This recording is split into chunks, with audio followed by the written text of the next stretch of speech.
بسم اللہ الرحمن الرحیم۔ ایک مرتبہ مکہ میں بارش نہیں ہو رہی تھی۔ بارش نہ ہونے کی وجہ سے لوگ بہت پریشان تھے۔ کوئی کہتا لات و عزیٰ کے پاس چلو، کوئی کہتا منات کے پاس چلو۔ اس پر ایک خوبصورت اور سمجھدار قسم کے آدمی نے کہا، تم کہاں بھٹک رہے ہو؟ حالانکہ تم میں حضرت ابراہیم علیہ السلام اور حضرت اسماعیل علیہ السلام کی نشانی موجود ہے۔ یہ سن کر لوگوں نے کہا، کیا آپ کا اشارہ ابو طالب کی طرف ہے؟ اس نے فوراً کہا، ہاں۔ وہ سب کھڑے ہو گئے اور ابو طالب کے دروازے پر آئے۔ ابو طالب باہر نکلے تو لوگوں نے ان سے کہا، وادی میں قحط پڑا ہوا ہے، بچے ہلاک ہو گئے، آئیں بارش کی دعا کریں۔ ابو طالب ان کے ساتھ چلے۔ اس وقت حضور صلی اللہ علیہ وسلم ان کی انگلی پکڑے ساتھ چل رہے تھے اور آپ چھوٹے سے بچے تھے۔ خانہ کعبہ کے پاس پہنچے تو ابو طالب نے آپ صلی اللہ علیہ وسلم کی انگلی پکڑ کر آسمان کی طرف اٹھا دی۔ اس وقت آسمان میں بادل کا کوئی ٹکڑا نہیں تھا، یعنی بارش ہونے کا کوئی آثار نہیں تھے، لیکن جو ہی آپ کی انگلی مبارک اوپر اٹھی، بادل ادھر ادھر سے آ کر جمع ہونے لگے اور پھر بارش شروع ہو گئی۔ شہر اور دیہات سب کے سب سیراب ہو گئے۔ ایک دن حضرت عبد المطلب خانہ کعبہ میں حجر اسود کے پاس بیٹھے ہوئے تھے۔ ایسے میں ان کے پاس نجران کے عیسائی آ گئے۔ ان میں ایک پادری بھی تھا۔ اس پادری نے عبد المطلب سے کہا، ہماری کتابوں میں ایک ایسے نبی کی علامات ہیں جو اسماعیل علیہ السلام کی اولاد میں ہونا باقی ہے۔ یہ شہر اس کی جائے پیدائش ہوگا، اس کی یہ نشانیاں ہوں گی۔ ابھی یہ بات ہو رہی تھی کہ کوئی شخص آپ صلی اللہ علیہ وسلم کو لے کر وہاں آ پہنچا۔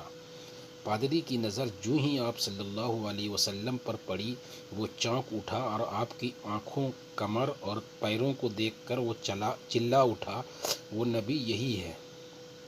یہ تمہارے کیا لگتے ہیں؟ عبد المطلب بولے، یہ میرے بیٹے ہیں۔ اس پر وہ پادری بولا، تب یہ وہ نہیں، اس لیے کہ ہماری کتابوں میں ہے، کتابوں میں لکھا ہے کہ اس کے والد کا انتقال اس کی ولادت سے پہلے ہو جائے گا۔ یہ سن کر عبد المطلب بولے، یہ دراصل میرا پوتا ہے، اس کے باپ کا انتقال اس وقت ہو گیا تھا جب یہ پیدا بھی نہیں ہوا تھا۔ اس پر پادری بولا، ہاں یہ بات ہوئی نا، آپ اس کی پوری طرح حفاظت کریں۔ عبد المطلب کی آپ سے محبت کا یہ عالم تھا کہ کھانا کھانے بیٹھتے تو کہتے، میرے بیٹے کو لے آؤ۔ آپ تشریف لاتے تو عبد المطلب آپ کو اپنے پاس بٹھاتے، آپ کو اپنے ساتھ کھلاتے۔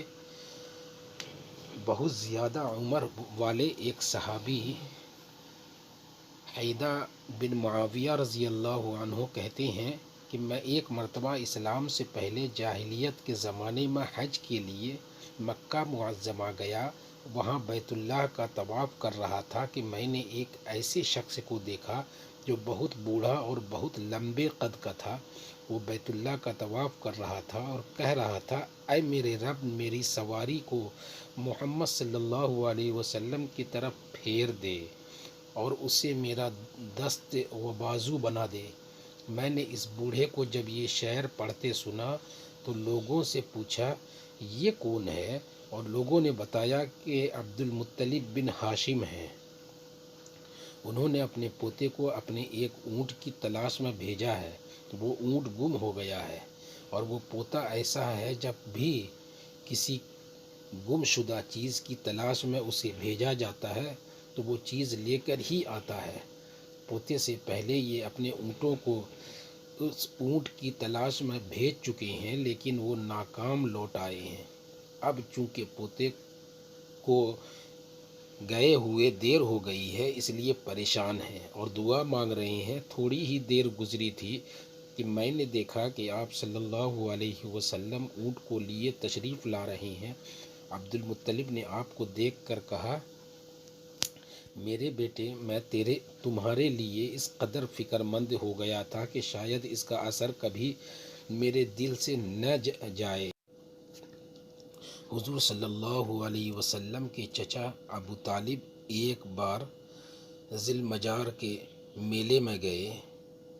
یہ جگہ عرفات سے تقریباً 80 کلومیٹر دور ہے۔ ان کے ساتھ رسول اللہ صلی اللہ علیہ وسلم بھی تھے۔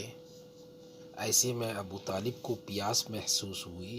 انہوں نے آپ صلی اللہ علیہ وسلم سے کہا کہ بھتیجے مجھے پیاس لگی ہے۔ یہ بات انہوں نے اس لیے نہیں کہی تھی کہ آپ صلی اللہ علیہ وسلم کے پاس پانی تھا، بلکہ اپنی بے چینی ظاہر کرنے کے لیے کہی تھی۔ چچا کی بات سن کر آپ صلی اللہ علیہ وسلم فوراً سواری سے اتر آئے اور بولے، چچا جان آپ کو پیاس لگی ہے؟ انہوں نے کہا، ہاں بھتیجے پیاس لگی ہے۔ یہ سنتے ہی آپ صلی اللہ علیہ وسلم نے ایک پتھر پر اپنا پاؤں مبارک مارا۔ جو ہی آپ نے پتھر پر پاؤں مارا، اس کے نیچے سے صاف اور عمدہ پانی پھوٹ نکلا۔ آپ صلی اللہ علیہ وسلم نے فرمایا، اے چچا جان پی لے۔ انہوں نے ایسا پانی پہلے کبھی نہیں پیا تھا۔ خوب سیر ہو کر پیا۔ جب انہوں نے پانی پی لیا تو آپ صلی اللہ علیہ وسلم نے اسی جگہ اپنی ایڑی پھر ماری اور وہ جگہ دوبارہ ایسی خشک ہو گئی جیسے پہلے تھی۔ ایک مرتبہ آپ صلی اللہ علیہ وسلم نے اپنے چچا زبیر کے ساتھ یمن کا سفر کیا۔ اس وقت آپ کی عمر 10 سال سے کچھ زیادہ تھی۔ راستے میں ایک وادی آ گئی۔ وہاں ایک بہت طاقتور اور مست اونٹ کھڑا نظر آیا۔ اس کے ڈر سے لوگ دونوں طرف رک گئے تھے، اس کے پاس سے گزر نہیں رہے تھے۔ آپ صلی اللہ علیہ وسلم اس اونٹ سے ذرا بھی نہ ڈرے، اس کے نزدیک چلے گئے۔ اونٹ نے جو آپ کو دیکھا تو بیٹھ گیا اور اپنے سینہ زمین پر رگڑنے لگا۔ آپ صلی اللہ علیہ وسلم اپنے اونٹ سے اتر کر اس پر سوار ہو گئے، یہاں تک کہ اس وادی کو پار کر گئے۔ تب کہیں جا کر آپ نے اسے چھوڑا۔ وادی سے آگے روانہ ہوئے تو ایک اور وادی راستے میں آ گئی۔ وہ پانی سے بھری ہوئی تھی اور پانی پورے زور و شور سے بہہ رہا تھا۔ اس پانی کی وجہ سے لوگ رکے ہوئے تھے۔ یہ دیکھ کر آپ نے فرمایا، میرے پیچھے آؤ۔ یہ کہہ کر آپ اس وادی میں داخل ہو گئے۔ اب کہاں تو پانی زور و شور سے بہہ رہا تھا، کہاں آپ کے اس میں داخل ہوتے ہی پانی خشک ہو گیا۔ اللہ تبارک و تعالیٰ نے اس پانی کو گویا ہوا کی طرح اڑا دیا اور لوگوں نے آسانی سے وادی کو پار کر لی۔ مکہ واپس پہنچ کر لوگوں نے یہ دونوں واقعے حیرت زدہ انداز میں بیان کیے اور آپس میں کہنے لگے، اس بچے کی عجیب شان ہے۔ دوستوں چینل پر نئے ہیں، چینل کو سبسکرائب کریں، بیل آئیکن کا بٹن دبانا نہ بھولیں، اپنے دوستوں میں اس ویڈیو کو شیئر ضرور کریں۔ شکریہ۔